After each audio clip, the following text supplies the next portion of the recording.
winner of today, I'm going to give you one winner every day. I'm going to give you one loser every day. And then, of course, I'm going to give you what you all are here for, which is what happened with the quarterback. So the big winner today was Drake Jackson.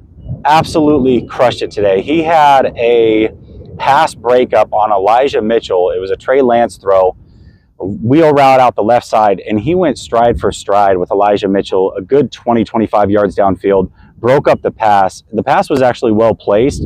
Just a great play by Drake Jackson. And then later on in red zone drills, Drake Jackson broke up a pass from Lance, batted down the ball at the line of scrimmage. That guy's an absolute monster. You've got to love to see that, because this was a big question mark.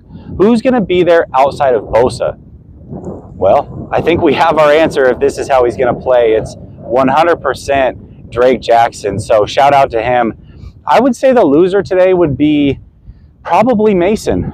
Mason had some really good runs. He looked extremely explosive. He certainly looks lighter than the last time that I saw him, but he fumbled the ball twice. He had a huge run that broke out the right side, a good 30, 35 yards, and right as he was slowing down to go out of bounds, didn't quite make it there. Ball gets batted down from behind.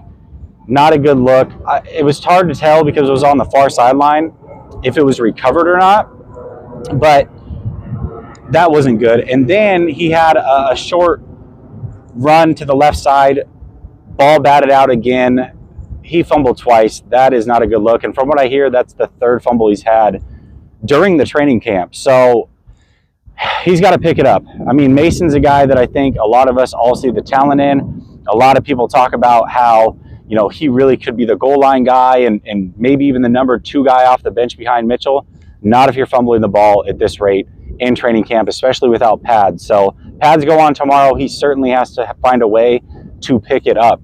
Let's get into the quarterbacks here. So quarterbacks today, there was no Brock Purdy. Trey Lance took the first team snaps.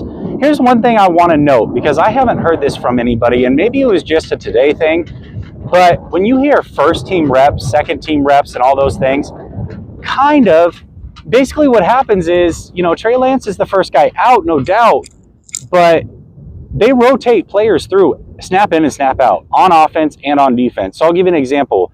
Trey Lance today, I think, threw the ball with Ayuk on the field 1 time and Debo on the field 0 times. So even though he was the first team quarterback, the rotation of the receivers didn't align with when he was making his attempts. So I feel like that's important, because this is context that I haven't heard from anybody else. And it's not, you know, all the quarterbacks played pretty well today. So it's not like, hey, I'm saying, hey, this is a reason a quarterback played bad. But I think it's important to note the defense is constantly rotating. Offense is constantly rotating. So you got second stringers, third stringers, in and out of plays, first stringers in and out of plays. There just is no continuity that you can get in on offense. And that goes for the center. They're cycling through as well. So I think that's important. And then there was no CMC today, no Trent Williams. Charvarius Ward played, I don't even know if he was out there either. He was working out on the sideline. I thought he got in there for the first snap, was out. Armstead, same thing. He was in there for the first snap and was out. Debo, I think, only ran 1 or 2 routes.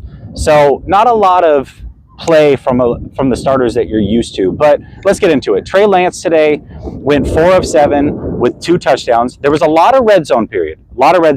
So you're going to hear a lot of touchdowns that you normally wouldn't get. Trey Lance was 4 of 7, had 2 touchdowns. One of them was rushing. He had probably the best throw of the day. From what I understand, really the best throw of camp, potentially. This is what, coming from Rohan and Ted and a couple of the other content creators that have been there the whole time. So don't take my word for it. I haven't been there. They said it was the best throw of camp. It was a great throw up the left sideline to George Kittle. Phenomenal throw. He had another really good throw in the red zone period where he hit, it was Conley on a slant, 20-yard slant for a touchdown. Very, very good throw. He had one throw that he definitely would want back. I would say was his worst throw of the day for sure. He's rolling right in the red zone period, had Debo on an out pattern, overthrew him. I noticed he stayed after practice to work on that. Allen also stayed after practice. Talk about him in a second, to work on some things that he was missing in practice as well. So I did notice that. Sam Darnold definitely had the best day from a completion percentage standpoint. He was 7 of 9, 3 touchdowns, 2 of those came in the red zone period. One of them was a 15-yard slant at the 50-yard line to Ayuk, and Ayuk just housed it. There was a corner, A.J. Parker, who played for the Detroit Lions. He's certainly a journeyman cornerback, no doubt about it. I don't think he'll make the team, but they put Ayuk on him twice in a row and then Debo, and Sam Darnold just went slant, slant, slant 3 times in a row, straight to Ayuk and straight to Debo, and there was nothing this poor kid could do about it.